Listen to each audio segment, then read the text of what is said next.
Thank you, Konstantin. I had not, I must admit, heard regional Iowan whiskey.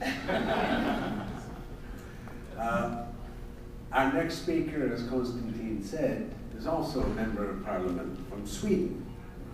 A member of Parliament since 1998, and the speaker for his party on energy, industry, and trade. Energy, industry, and trade are the reason why the EU exists. I personally have been watching Europe since the days of the Coal and Steel Agency and watched how the energy questions, trade questions, and industry questions have pulled Europeans sometimes fretfully closer and closer together. So please welcome Mikael Oscarsson of Sweden.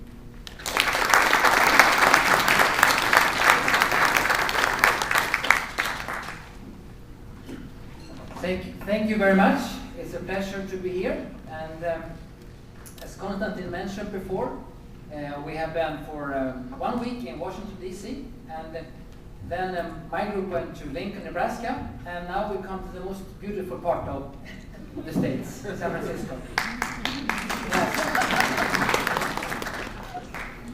For me personally, it was very special to come back, in fact, to Lincoln, Nebraska, because for some 24 years ago, I was a foreign exchange student in Lincoln, Nebraska. And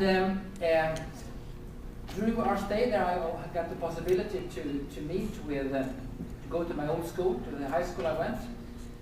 And believe it or not, some teacher was still there. U.S. history teacher and the one I had in photography. And but most of all, it was so nice for me to meet my so to speak brother. I've not seen him for 23 years. Now he was a Catholic priest. So yeah, in fact, I'm not the first in my family that I went to Nebraska. Exactly 100 years before, my forefather went to Nebraska. He stayed for 10 years, I stayed for 1 year.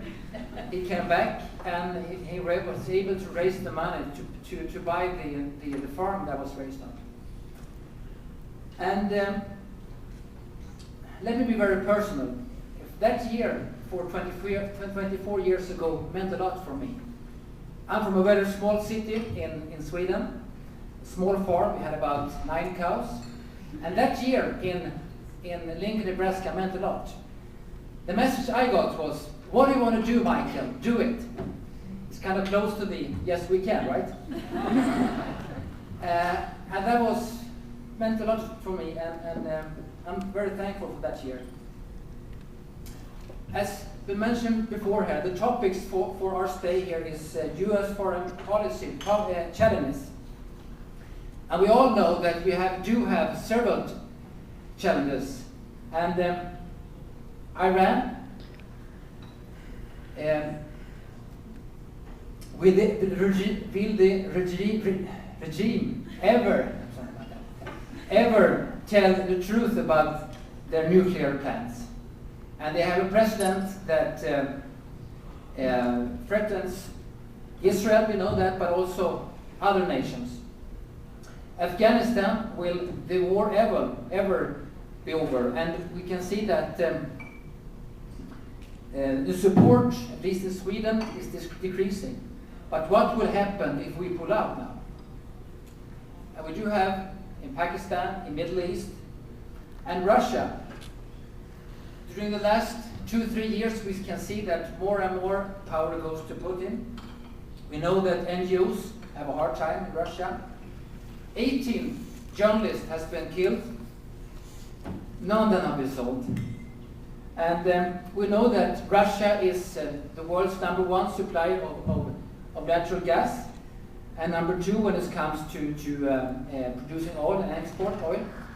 And since the prices went up, we know that they have been able to put so much money, much more money to the military. So the challenge we are facing is enormous, and it's not going to be easy.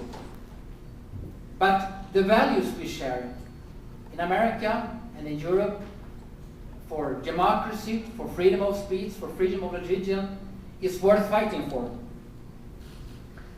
Let's focus on the possibilities and let's continue the dialogue, and together we can make a difference. Together, the US and Europe, we are a winning team. Thank you.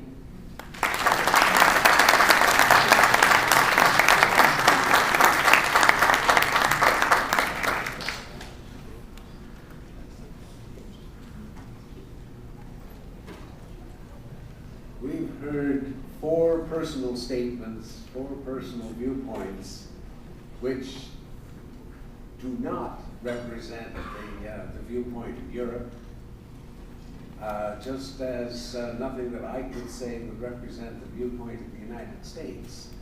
But that's not all that we have to offer tonight.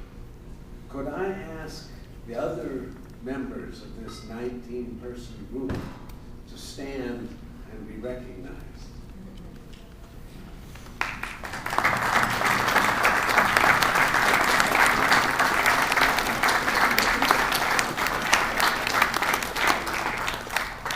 We have among this group primarily journalists, some of them work for a living, a depth of knowledge and experience, and a willingness to share their knowledge from many, many perspectives. So I'm going to open it now for questions and answers. The questions will be answered by our panel here, but where they think that the expertise is out there, they will point to their colleagues, and we will be using this microphone here both for questions and answers. So the floor is now open for your questions.